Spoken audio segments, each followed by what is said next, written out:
Hi, welcome to Vocab Wednesdays, and I'm Chris. And today's theme is my favorite words. Totally subjective. They may not be your favorite words, but over the last decade or so, or however long I've been in love with words, these ones have remained my favorite for whatever reason. They just sound cool, have an interesting definition, what have you. So let's start off with my first favorite GRE word. Yeah, I know it's kind of dorky, but still, Gossamer. How can you not love Gossamer just the way it sounds?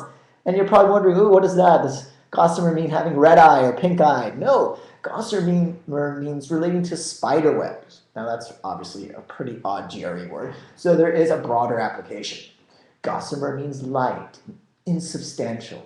So you can imagine the silk here on a spider's web would be very light and insubstantial. And so Gossamer usually describes something in a very poetic way to me, hover like spider webs in the sense that they are light, delicate, insubstantial. Now, a similar word, perhaps not as pretty as Gossamer, but again, that's totally subjective, is Diaphanous. Diaphanous means almost the same thing, delicate, insubstantial, light.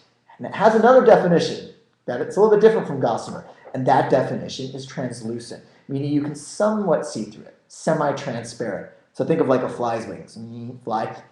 Diaphanous would describe those wings, somewhat translucent, and as well somewhat delicate and light, so both definitions of diaphanous there. Next word, real fun word, troglodyte. Oh gosh, the horrible sounding troglodyte. Imagine you're walking down the street and someone calls you a troglodyte. You would not be happy. You may want to fight. They call you a troglodyte. And for very good reason. A troglodyte is a cave dweller, someone who lives in caves. Again, why would there be a GRE word for cave dweller? So broader application.